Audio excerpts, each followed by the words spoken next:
Olá a todos, eu sou Layara Lipari, eu sou médica pesquisadora colaboradora da Unidade Clínica de Valvopatias aqui do INCOR e hoje nós vamos comentar sobre os desfechos de 3 anos do Evolute Low Risk, que saiu no American College de 2023 e foi publicado simultaneamente.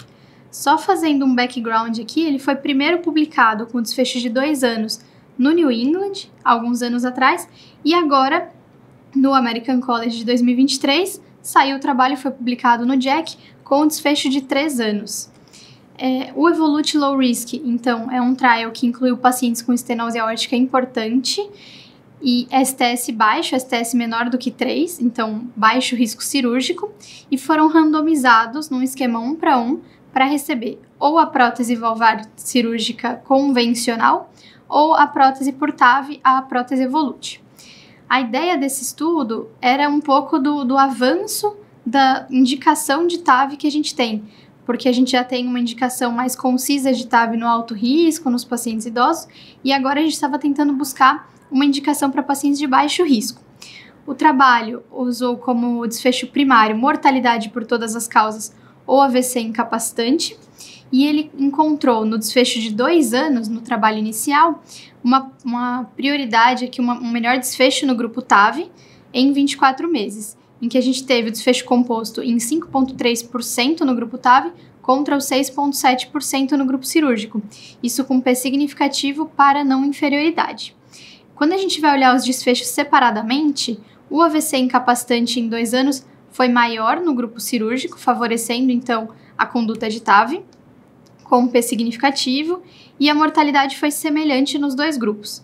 É importante a gente ressaltar que de outros desfechos para os grupos, a gente observou também um implante de marca-passo em 30 dias bem maior no grupo TAV e um leak perivalvar moderado a severo também maior no grupo TAV, os 2 com significância. Já o gradiente aórtico foi maior no grupo cirúrgico e a área valvar foi menor no grupo cirúrgico. Então, mostrando pra gente que o mismatch pós-procedimento foi menor no grupo TAV. A tendência a mismatch foi menor no grupo TAV. Nesse sentido, a gente já tinha um trabalho, então, demonstrando aqui uma vantagem para TAV nos pacientes de baixo risco. Claro que sempre vale a gente ressaltar que 2 anos ainda era um segmento muito pequeno para a gente tirar conclusões de longo prazo. A gente precisa seguir com o estudo e foi isso que a gente veio apresentar hoje aqui, olhando o desfecho de 3 anos. Aqui no background, coloquei só para comparar o que a gente tinha até então, antes do trabalho atual, tanto no Evolute Low Risk de 2 anos, que a gente já comentou a diferença do desfecho composto entre os grupos, quanto no grupo Partner 3, também de pacientes de baixo risco, com 2 anos. E nos 2 a gente tem desfechos favorecendo o grupo que foi submetido à TAV. O desenho do estudo, então, foi um estudo multicêntrico, randomizado, prospectivo, com a intenção de testar tanto segurança quanto efetividade.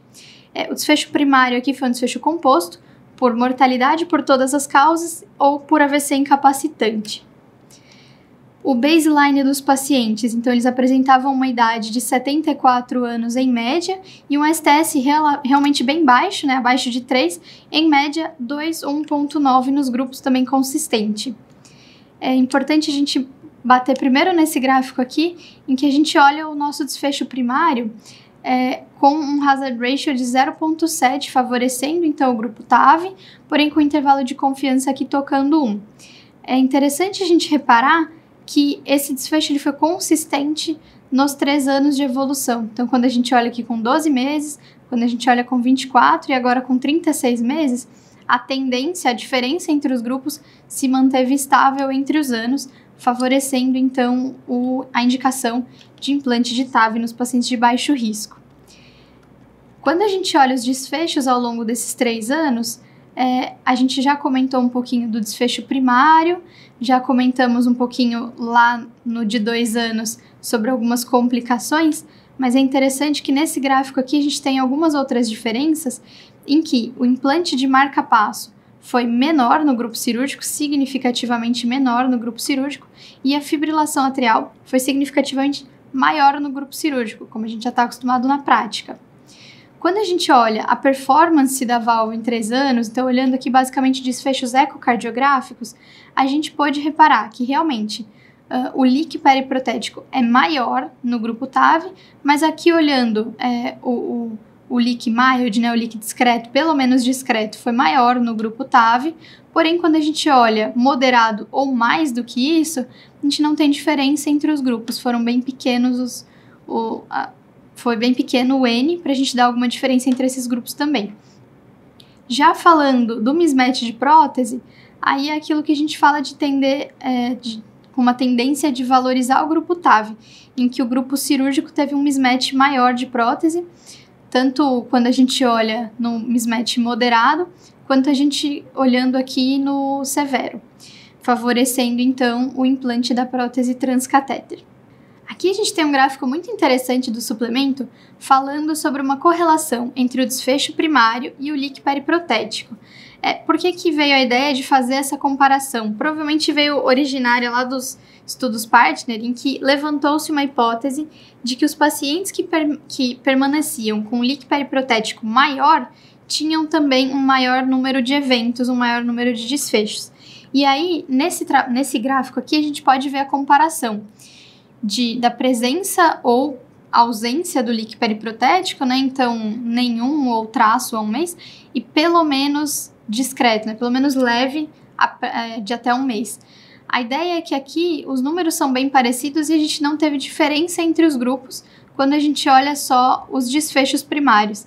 Então, nesse ponto, a gente pode dizer que não foi observado, claro que é só um gerador de hipóteses, mas não foi observado uma tendência de maiores desfechos no grupo que ficou com mais leak periprotético após ser submetido à TAV. E agora a gente finaliza a nossa discussão com os desfechos principais desse estudo. Então, a gente tem realmente uma tendência que se manteve no primeiro, no segundo e no terceiro ano desse grupo de pacientes submetidos à TAV, em ter menos desfechos de mortalidade por todas as causas e AVC incapacitante em pacientes de baixo risco. Foi um resultado consistente que favorece a indicação de TAV nos pacientes de baixo risco. Claro que quando a gente olha ainda um estudo de 3 anos, não é suficiente para a gente saber o longo prazo, então a gente precisa seguir esses pacientes do estudo por mais algum tempo, para aí sim poder ter uma referência maior de quando indicar para o paciente de baixo risco, a idade, a durabilidade da prótese. E a gente tem que sempre lembrar que existe uma diferença, né? Existem outros desfechos que favorecem o grupo TAV ou que favorecem o grupo cirúrgico, em que a gente encontra uma tendência maior a mismatch no grupo cirúrgico nesse estudo e um implante maior de marca-passo no grupo submetido à TAV, fazendo a gente refletir sobre esses desfechos e o que seria melhor para o nosso paciente.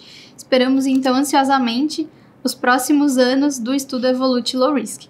Muito obrigada a todos e vejam os nossos próximos conteúdos aqui no canal.